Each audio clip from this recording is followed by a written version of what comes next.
course, you got to take the flak jacket. You can't go anywhere without this. You've got to have eye protection. This is ballistic. These are ballistic glasses that will not going to stop anything serious, but you know, when there's an explosion or something, there's sand and dirt and stones that get thrown up. Always wear these, and everything has to be cotton.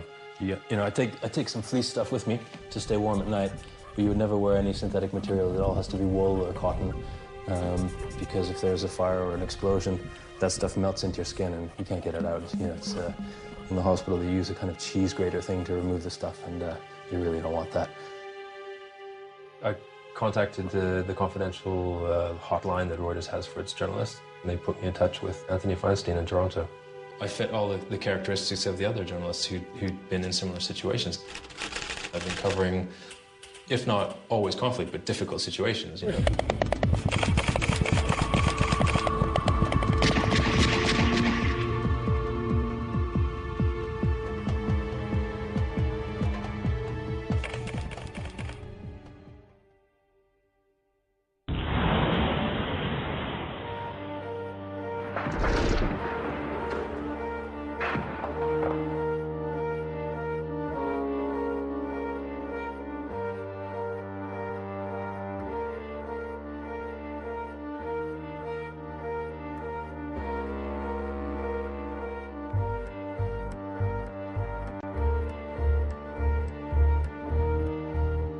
I need to get into this war, I need to get into this war, you know, and I started breaking things, and I was like a drugged up rock star. I was breaking things in the room.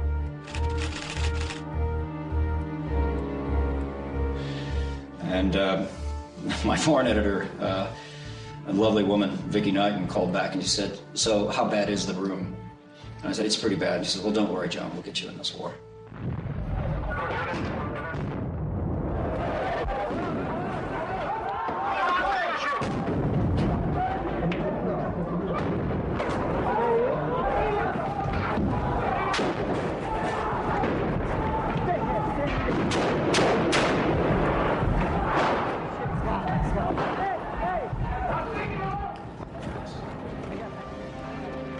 I liked being there.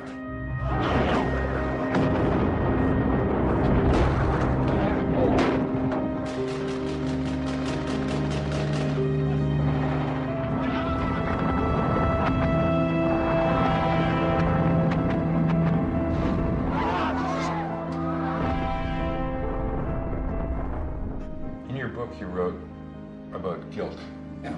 your own guilt, and I quote here, "It's my fault I needed those people to die."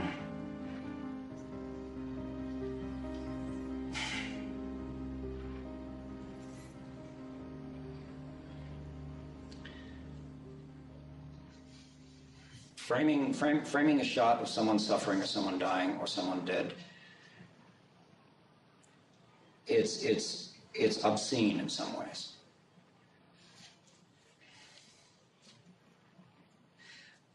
And when I say that I needed those people to die, I needed them to suffer, it's not as callous as it sounds, because what I was trying to do was I was trying to reach through the TV screen, grab people from their comfy chairs, and drag them into my camera and say, look, this is what it's like.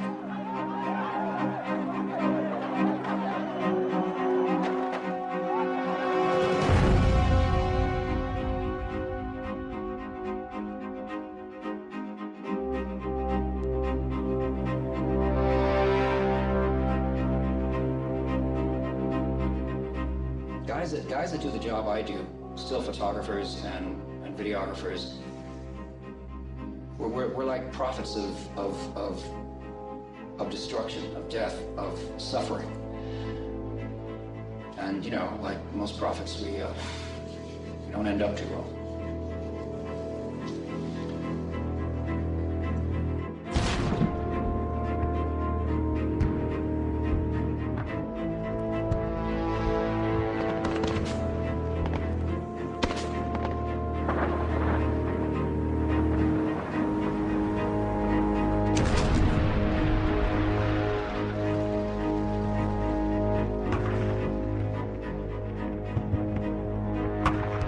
Sarajevo And it was fairly quiet, you know, the usual sniping back and forth across the river. And one afternoon, we were trying to get to the Bosnian front lines outside of Sarajevo, to Bosnian Army headquarters, off Sniper Alley. Little quiet street, 90 degrees to Sniper Alley. And there were children playing in the street. And as it happens in Bosnia and anywhere you go in the world, kids, when they see journalists, it's always they just rush up and they go, bonbon, bonbon, candy, candy. And you always carry candies and you throw them out. And I said, okay, I gotta go in there and I'll come back and I'll give you candy. So I'm basically telling the kids to stay on the street. And we go in and we're sitting with one of the officers from the Bosnian Army, and he's feeding us a line of bullshit. And we hear a Bosnian sniper on the street on the roofs above us. There was this incredible crack of an incoming round, and everything went quiet on the street.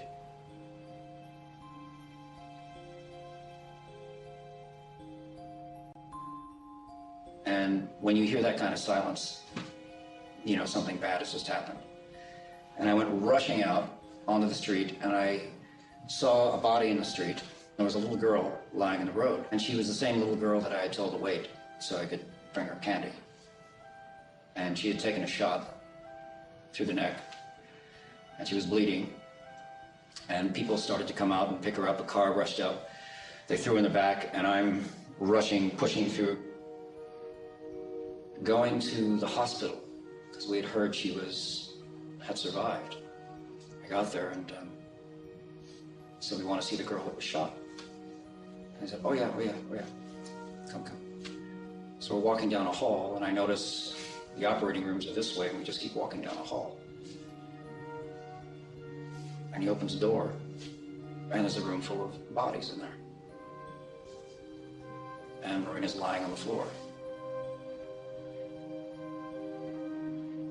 Pulls off the sheet completely, and this little girl is lying naked on the floor with a bullet hole in her neck, and she's dead.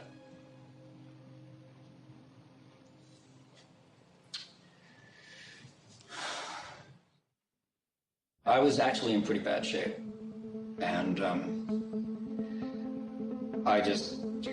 everything just started to like fall apart inside me. You know, the ground just started to like move. I got to the airport and I checked in, and I was just walking in circles around Heathrow, and I just collapsed on my duffel bag and I just started crying. Chapter 1, Crash Zoo. This is how it happened. The world fell out from under my feet. I knelt shattered on the floor of Heathrow's Terminal 4. My eyes were burning with tears, and I was babbling words that made no sense. The strangers were looking through my pockets to find out who I was. There were faces and voices and sounds and noise and blurs of bodies speeding past me. Nightmares closing in for the kill. My heart pounding and screaming, run, goddammit, run. All around were bodies and souls I couldn't help, and children bleeding to death. Attention, Club World and World Traveler passengers. British Airways is happy to announce the nervous breakdown of John Dennis Steele. Part of my life I've tried to move away from. I don't. Of course, John isn't his real name, it's Dennis. I know it's there, but he thought a name with a Ponzi spelling would make him special. Can you imagine? Stupid Dennis, stupid John. Yes, there is a boogeyman, I know. You should have listened to his father. You're weak, you're useless, you'll never be anything. I'm ashamed to have you as a son, but I managed to keep him in the closet, and that's where I need him to stay. Or he'll beat the shit out of me. I knew we were surrounded by Taliban.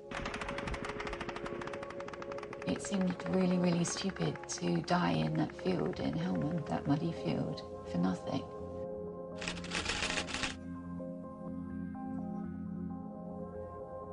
All I could think about was my son, who was then 6. That Sunday, I was supposed to be home for his birthday party, I promised I would be back.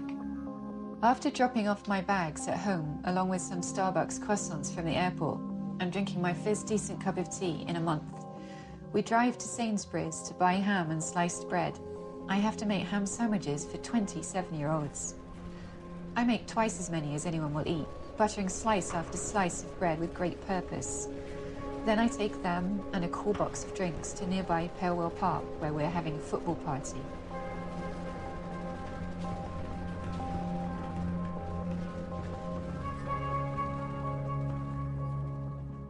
Do you think it's harder for a woman being a war correspondent and a mother than it is for a man? I don't know, I can't say, because I don't know what it's like for them. And actually, sometimes it makes me cross when people ask about that, because there somehow seems to be an implication that it's more irresponsible as a mother to go off and do a dangerous job like that than it is as a man, as a father. But, you know, obviously people do feel that a mother has that responsibility. It's interesting because I didn't mean that, but I'm interested that maybe you took it that way. Well, I have had people criticize me for saying I'm very irresponsible for going off and doing that kind of reporting when I have a child, and I find that very unfair, just because I think, you know, there are plenty of men who are fathers doing, and why should it be different? Do you tell your husband how dangerous it is? No, I don't talk about what I do at all when I come back.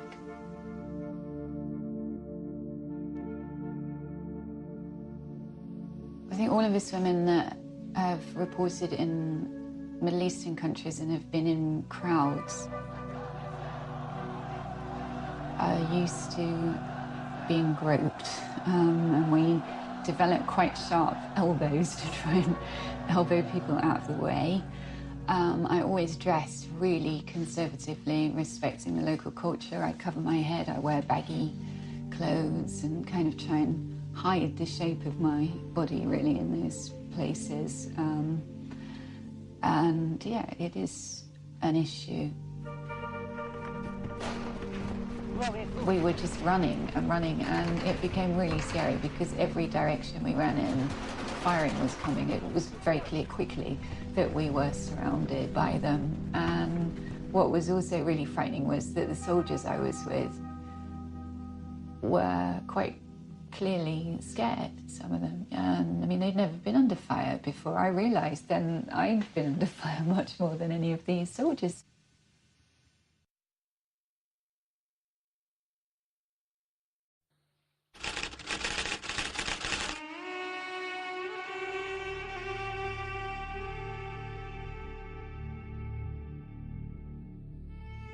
This is the actual bullet. It's a 7.62 millimeter short, which is, I guess, one of the most powerful rounds from an AK-47. The reason it's flat on the tip was that's the impact. It went through the window of the car, and then it flattened on impact with my skull, right through and right to the back of my skull.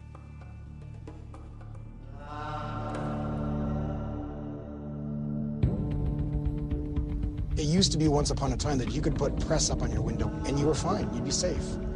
You know, that ended back in the 70s and 80s. It does not exist at all anymore.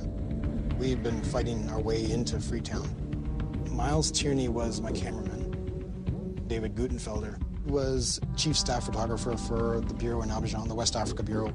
It took quite a while to get into the actual city proper. And it took us a couple of days to actually get in a convoy with the military that had assured us that the war was won. They were just cleaning up, they were just picking up bodies. We didn't really know where we were or where we were going. And I was really getting increasingly tense.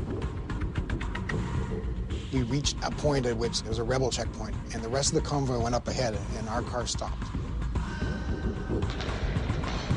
You knew that this was trouble. I mean, it seems like it was a zone of no law or order.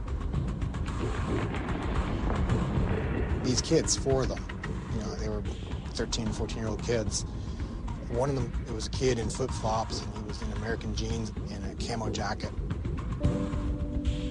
Sort of like he was like a droog from Stanley Kubrick's A Clockwork Orange with the bowler hat and the AK-47. So it's extremely volatile and extremely dangerous. Chances are, from what I'd witnessed, these kids were hopped up on something. Their commanders often drugged them in order to influence them to be more effective fighters. Pulling the trigger to them just doesn't have the same consequence that it does to us.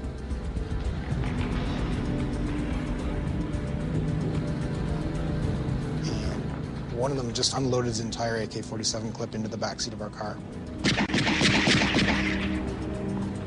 Miles was killed instantly. I had the one bullet through my head. David, who's our still photographer, in the backseat of the car, he pushed me down to the floor. They assumed that I had been killed. And they put me in amongst the bodies of the victims from that particular firefight. I can remember one dream vividly in the hospital where there was a hospital machine. It was my heart rate machine, and it was just making a beeping noise. And in the dream, there was a commander who, had a mortar barrel pointed right at my head. And the beeping was the sound of his countdown until it would blow up and take my head off. And, night after night of that dream, it was just, how do you get better from that? How do you make that go away?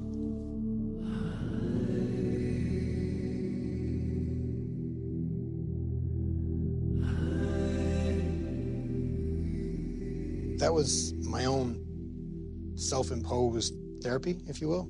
Writing in journals and painting was a refuge. It was an absolute escape. I would come home from these assignments in Guinea-Bissau, in Liberia, and Sierra Leone, and Congo, where I'd seen nothing but destruction. And my way of escaping was just to create. Create in the form of writing, create in the form of painting. After you told me this yesterday, I went out and bought a pad and some watercolors. Could you try and duplicate that for us? I can try it. I remember once, I started to paint, and I wanted to do basically an outline of the continent of Africa. And as I was painting it, it morphed into this face with this open mouth, screaming in horror and pain. You could see these white teeth against this black face and flames all about it and charring. And it was the nightmare that would be my vision throughout till now, coming out on paper. Do you remember that face? It's still there, yeah, I see it. I see, as I'm telling you now, I see it vividly. I can see and hear those guys screaming right now.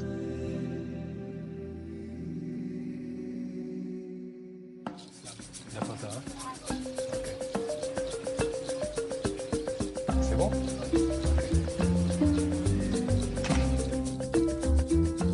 I don't consider myself to be a combat photographer.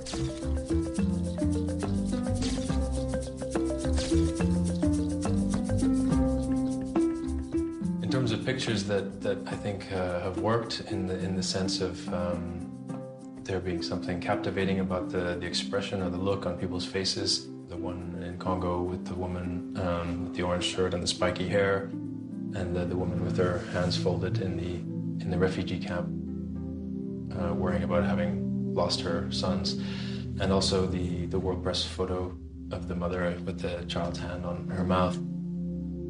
There's an emotion that is part of that image that conveys some of the situation that those people are in.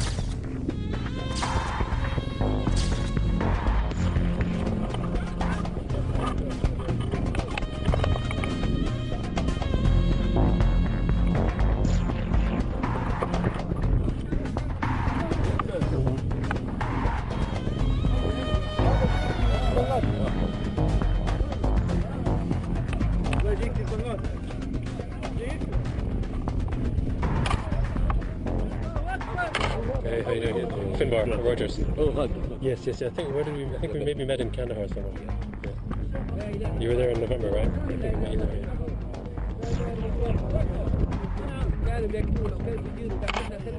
هذا كله وزن مش باين له الجسر بتاعها عبد. احنا بدنا بكره نسجل. هذا قانون عربي.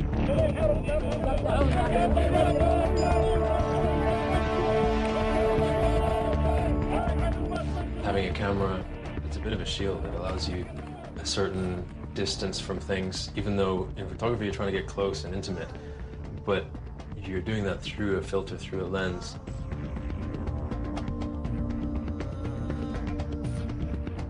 And I think maybe some photographers, and I think myself included, can maybe be a bit naturally shy about some things, and in a way the camera gives you a license to go into areas and into situations and into people's lives that you wouldn't otherwise feel comfortable doing, but you have an excuse. This is kind of like your passport. And in recent years I've covered more combat as a just sort of default part of covering conflict.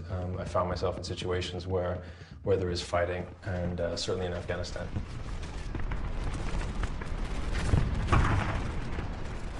The Canadian soldiers were hit by 3 shells. It was an ambush on them, so the initial shell struck. I didn't know what it was, or where it had come from. All I knew that there was a big explosion very nearby. And as they were returning fire, 2 more shells came in from the Taliban positions. And everything feels like it's happening in slow motion. So everybody in those moments, they're no longer looking after you. You have to look after yourself. Making a picture allowed this fear that I was feeling to dissipate. Still there, your adrenaline's still going, you're still shaking.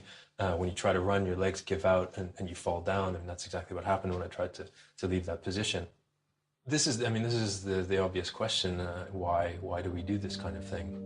And I don't think I'm one of these adrenaline junkies who goes for the thrill of it, but at the same time, it is an experience to live through, and once you have experienced that, other kinds of stories, other kinds of subjects, maybe take on less significance. Being in serious conflict situations and being in them over and over for years and years can certainly change your view of things.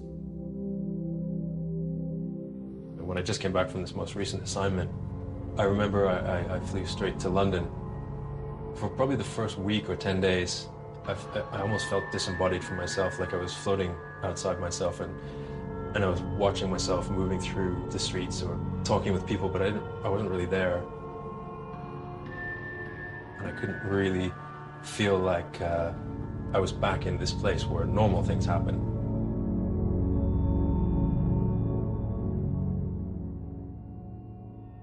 Is that a way of saying that you have depression? Yeah, I mean, I think feeling disconnected is part of that, and my family does have a history of depression, so I'm aware that exists in the family. And so for me, yeah, there was a certain point after a couple of times in Afghanistan where I was just feeling unmotivated, like, what's the point of this? Why am I doing this? And you not only feel disconnected, but you don't feel like there's a purpose to what you're doing. Previous generations didn't even acknowledge that this was really a problem. It was a very macho business, and it still is to some degree, but there's a greater understanding now, I think, by the institutions that they need to look out for their employees. After I called the Reuters confidential line, they put me in touch with Anthony Feinstein in Toronto. And the thing that appealed to me about him was he was South African. He'd been an army medic at one point, so he'd presumably had some military experience as well, and possibly even experienced combat himself. And he'd done this study on journalists and stress, and I call him from time to time.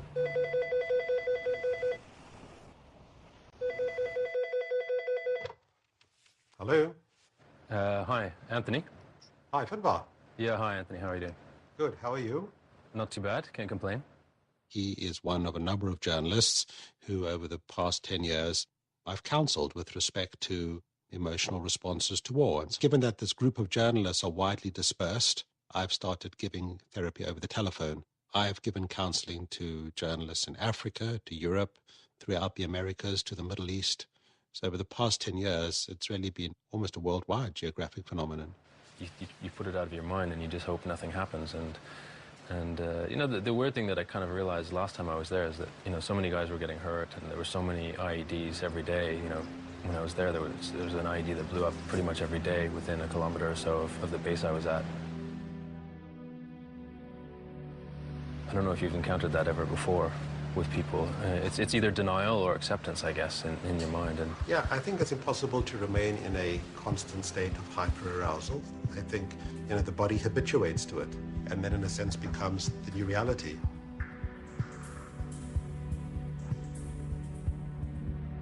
For me, it was more of a gradual thing that over time and experience sort of led me to feel like I was just removed from other things. You really kind of start to see, yeah, this is pretty normal, and you can learn that even just knowing that makes a huge difference, and understanding that this is normal. This is what happens when people do what we do.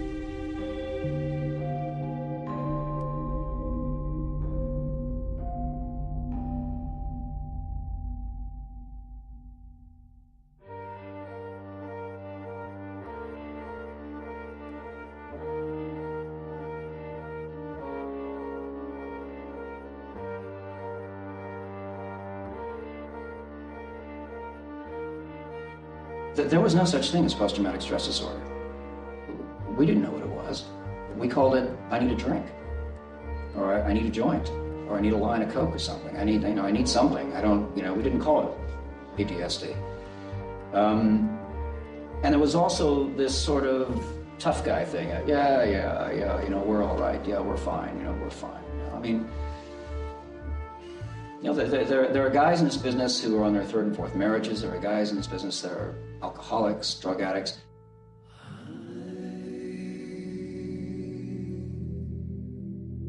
It's not just PTSD. It's a combination of brain injury and PTSD that completely reconfigures your personality. I think I was a gregarious, athletic, happy guy. But all of the nastier traits that come out of me today, the impatience, the short temper, the anger, the bursts, the emotion, was I like that before?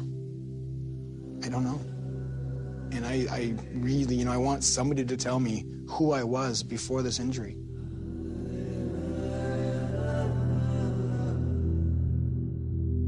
It destroyed my life. It destroyed everything. I was dating my girlfriend at the time. We could not get along.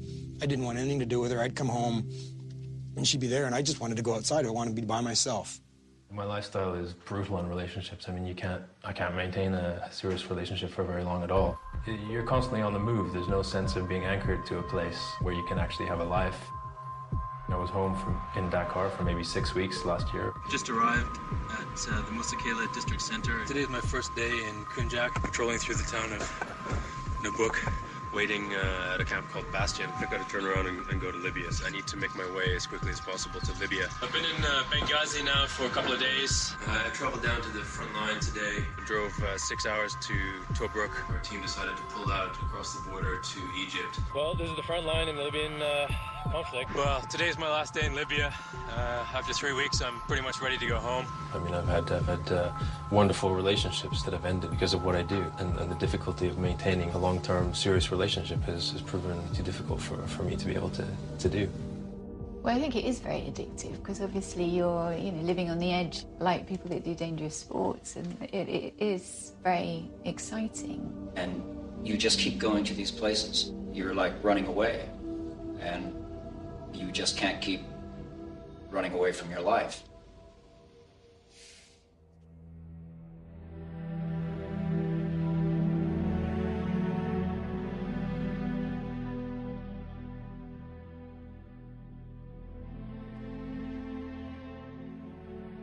We are trying to tell the stories of people who are going through the worst experiences in their lives. Miguel was the West Africa cameraman, and larger-than-life humanitarian. The last 6 years of my life is the most incredible experience that a single human being can have. But I cannot see the picture of my family the day they get the phone call saying that I've been killed in a war.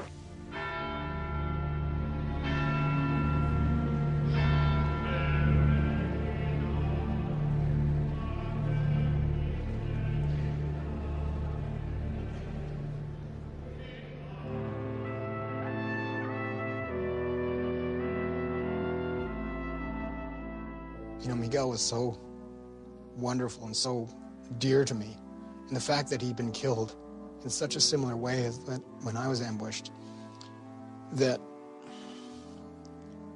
I went back down. I had to go back into therapy for counseling and PTSD. I thought I was going to have a seizure right there on the phone. I left out something.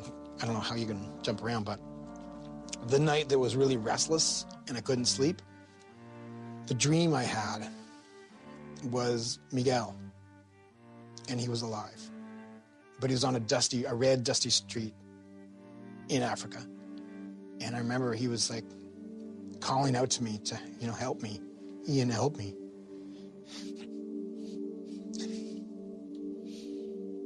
Sorry.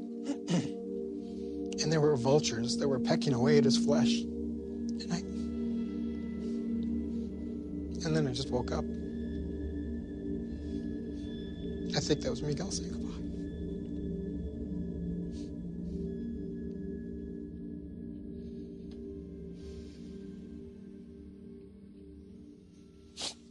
Can I have a second?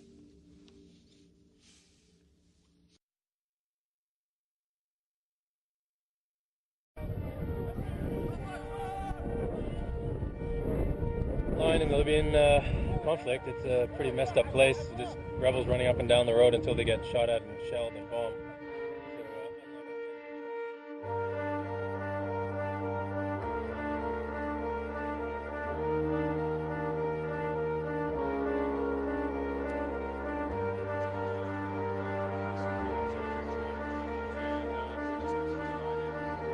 We're at war, and we wanted to bring the war into people's living rooms. First time that I've lost a friend in this business. Just got news from Libya that two friends of mine, two photographer friends, were killed today in a battle in Misrata in Libya. One is Tim Hetherington, who I was with in eastern Libya just a week or two ago, sitting having a drink late one night. Tim and I sat and had a glass of whiskey before we left Libya. It was too dangerous, really. Is what we decided. Not worth it. He emailed me about 10 days ago saying he was actually going back. And it makes you think about what we're doing and why we're doing it. And if it's really worth it in the end, to lose your life for a picture. I don't know. I don't think I can answer that right now.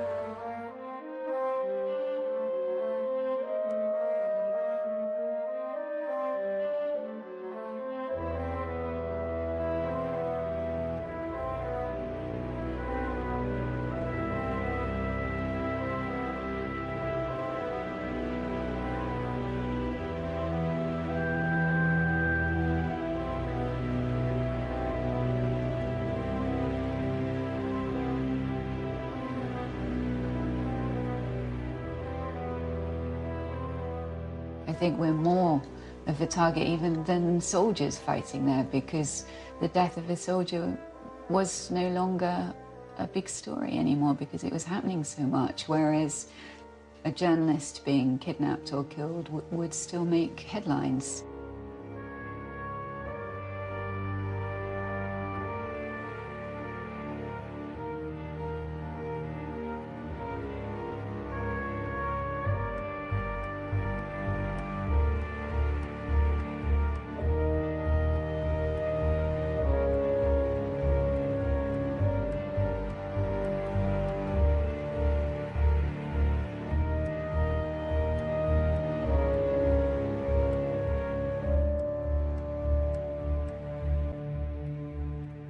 By the time that Abed was killed in Lebanon and Miguel and Kurt were killed in Sierra Leone, I had known probably, 10, 12 people who'd been killed. I guess the difference for me was I wasn't with them when they were killed.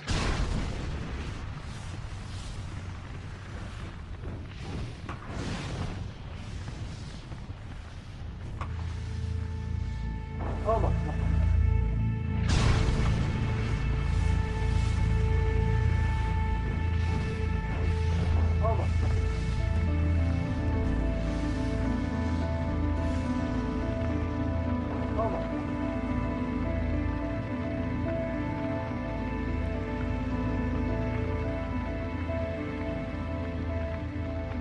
One of the reasons why he was killed was that we stopped in a place where I decided to stop. Yeah, I've seen the pictures. You can see the car, and you can see my reaction. And it does bring back the event and also what for me is a sense of responsibility. Had I not had a slightly quixotic desire to do a piece of camera with Israel in the background, I was living in Jerusalem at the time, we may not have stopped there. It had a profound effect on me, but I wasn't immediately aware of it. A colleague came up to me a day or two later, because I went back to work after the funeral, and she said, I was in an ambush in, I think she said it was Nicaragua, and people in the car were killed, and I was just like you, I was experienced, and I just thought, well, I'll deal with it. She said, but I didn't get any help, but I'm telling you, you must go and see someone, even if you feel fine, because long-term, it'll have a bad effect on you otherwise. So I thought, well, okay, I'll take her advice, and so happened that my employers, the BBC, had a number you could ring of a counselling service. So I went back to London. While I was in the taxi queue, I was thinking, well, what if there was a grenade attack? So I saw a guy, and he explained to me that what I had was the symptoms of post-traumatic stress disorder. But then I started getting some nightmares. Everything was horrible in them, very grey, depressing nightmares.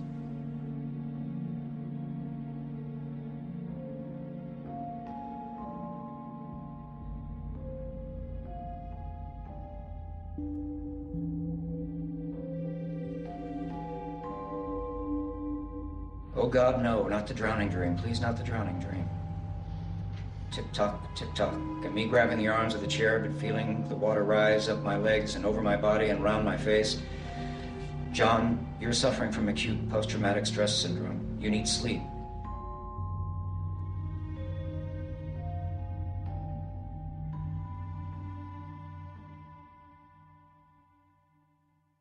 It's not like a normal nightmare. It's a nightmare that is just so insistent and so pounding that you cannot get it out of your head. And you know, I dreamt of children and they'd be begging for help. They'd be asking for help. And it wasn't even dreams. It was, I'd see these, I'd hallucinate these children and I'd want to help them. They were so desperately poor. They had nothing. So I'd want to reach in my pocket and I'd want to give them some coins. And then I'd see that they had no hands to take the coins with. It's just, and then, you know, I don't even know where to go from there. It's just so heartbreaking. Rotting corpses squeezing my chest, trying to force the air from my lungs, and hearing the clock blasting like killer shells and the dead hands tearing me from the chair and pulling me deeper and deeper into the forever dark. Okay, I can't do any more of it.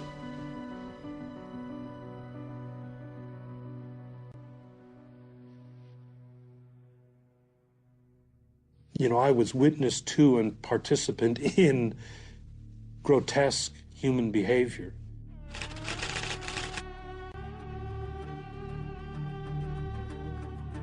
Participant because I was there and did nothing to stop it. I couldn't have done anything to stop it. I know that.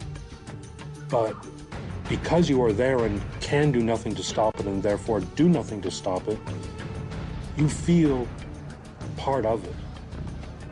And when I think about that and think of the danger of what I know and what I have to answer for, I just feel scared and want it to go away.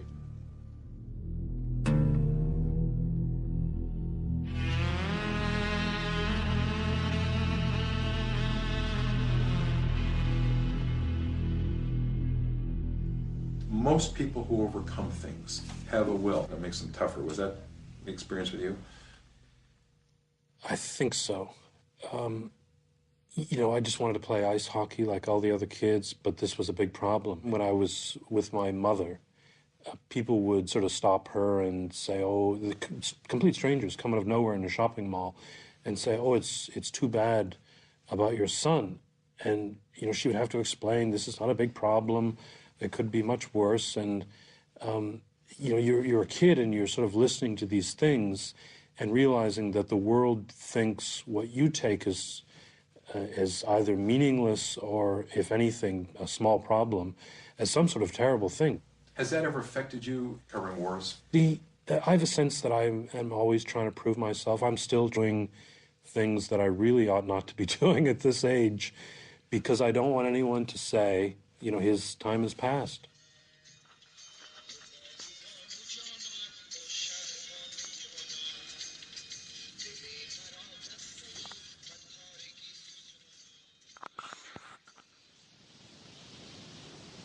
But let me tell you about how I work here. I go out in the daytime with a translator and a driver. No guns, no guards. And at the urging of my translator, I wear a loose cloth, kind of like a shawl, over my head and shoulders, just to make it more difficult for folks along the street to know that there's a foreigner in the car.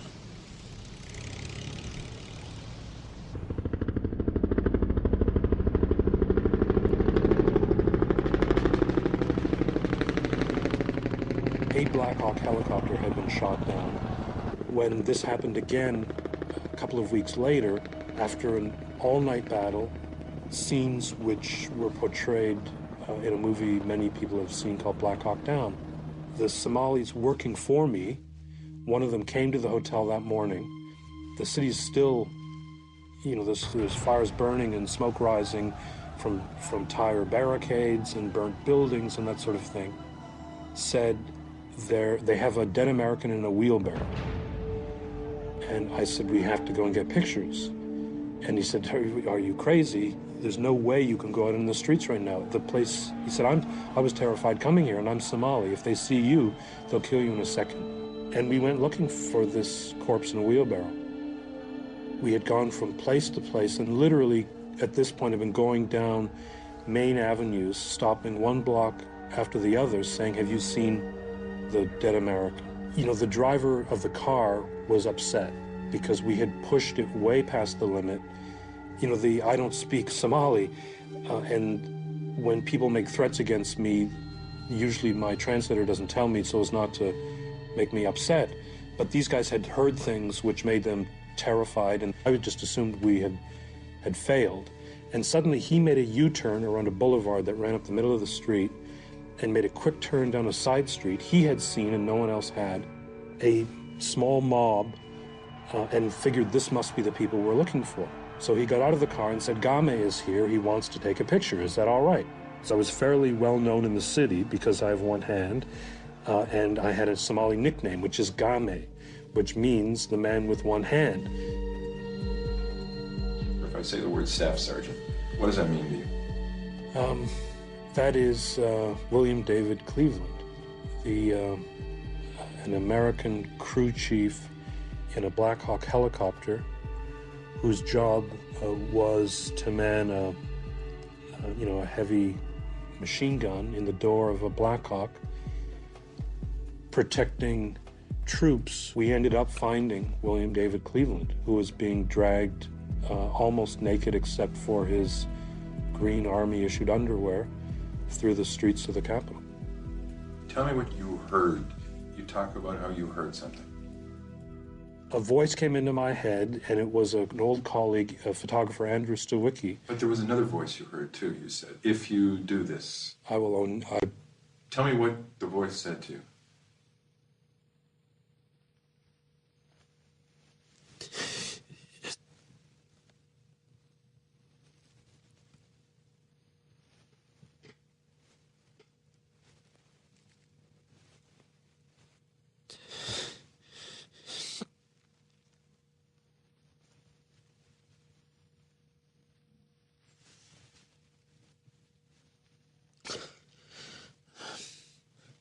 Stop? No, I can't say the words, but I hear them.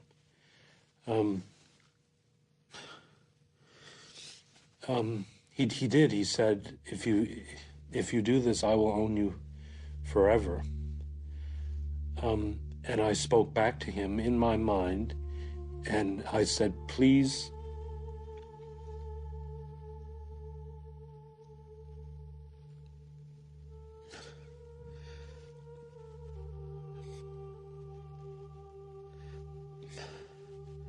please understand why I have to do this.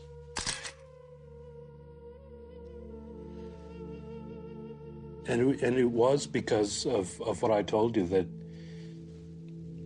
you know, nothing remotely as graphic as this had happened. The previous incident was burnt teeth and bits of flesh.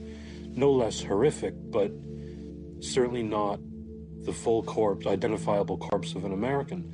But it had to be shown to the world because the military knew full well what was going on there and had denied it. And to this day, I feel that I participated in the desecration of a corpse. I'm not a religious person. I don't believe in God. But there is something innately human that tells you, of all things you can do to another human being, you cannot desecrate his corpse. I felt a sense of participating in it. And you tried to make up in other ways, didn't you? You know, I live with it to this day. It's not, you know, I'm a sane person, and I know I was just doing my job, but I wanted to meet his mother or wife and reconcile with them and explain to them who I was and have them forgive me. To this day, I want to be forgiven. You flew to Arizona? I did. I found out that his mom, who had actually given an interview to a local newspaper. So from, you know, reading this story, I knew where she was and knew that she had spoken to a reporter. So I thought, well, I'll make my approach and, you know, maybe she'll speak to me.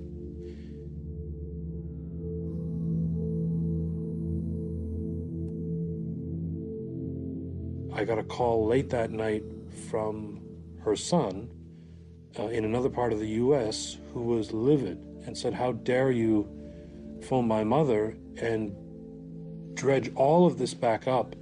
She's she's a wreck, sobbing on the phone. Don't you dare contact my mother or anyone else in my family again."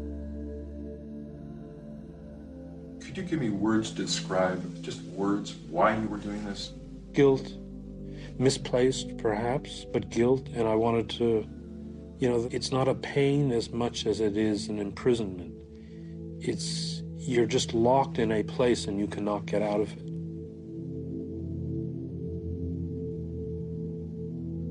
I once felt like a good person. I do not feel like a good person anymore. I don't feel worthy. I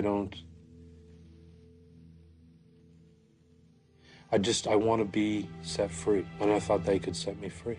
Have you ever been set free? No.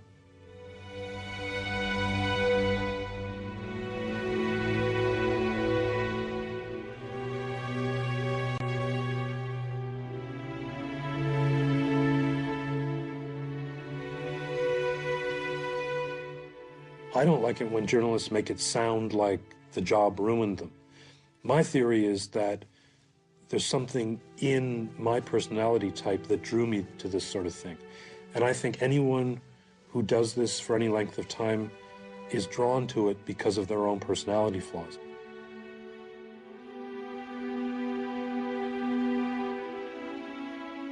It seems that to cover war, you have to go into this vortex if you do it continually. I agree completely, but don't ask for sympathy after it. You made the choice. Live with it. You know, seek God's forgiveness if you must, but don't ask people to feel sorry for it.